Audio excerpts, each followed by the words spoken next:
দুই দিকে দুই ডানা প্রসারিত, মাঝখানে একটা পায়রার মুখ, নাম তার ডানা ৩৬। একাদশ বিপিএল এর মাস্কট বাংলাদেশের একমাত্র ফ্রাঞ্চাইজি টি-20 টুর্নামেন্টকে নতুনত্ব দেওয়ার দাবি করা হচ্ছে এই মাস্কট দিয়ে। পরনে অনেকটা ওয়েস্ট ইন্ডিজের জার্সি, পা হলুদ, সব মিলিয়ে এই মাস্কট কি বলতে চাচ্ছে? সেই মাস্কটের শুধুমাত্র দুই ডানা প্রসারিত দিয়ে শহীদ আবু সাঈদের স্মৃতি সামনে নিয়ে আসার চেষ্টা কিনা, সেই আলোচনাও কিন্তু হচ্ছে এবং সরকারের পক্ষ থেকে এটাও দাবি করা হচ্ছে এটা শহীদ আবু সাঈদের স্মৃতি রক্ষার্থেই করা হয়েছে। মুগ্ধর স্মৃতি রক্ষার্থে পানি কর্নার তৈরি করা হবে, এমনটাও বলা হয়েছিল।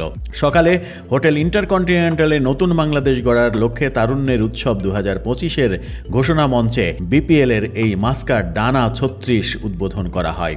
জুলাই আগস্টের আন্দোলনে শহীদদের স্মরণে 1 মিনিট নীরবতাও পালন করা হয় অনুষ্ঠানে। কিন্তু কি মাস্কট করা হলো? পৃথিবীর ইতিহাসে এমন মাস্কট হয়েছে কিনা?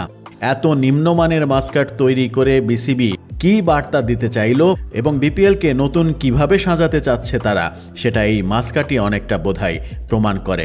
এত নিম্নমানের ডিজাইন, এত নিম্নমানের কালার কম্পোজিশনের মাস্কট, যেখানে দেশের ইতিহাস ঐতিহ্যের কোনো রকমের কোনো স্পর্শ নেই, সেই মাস্কট দিয়ে কিভাবে স্মৃতি রক্ষা হবে সেটা প্রশ্ন অনেকেরই।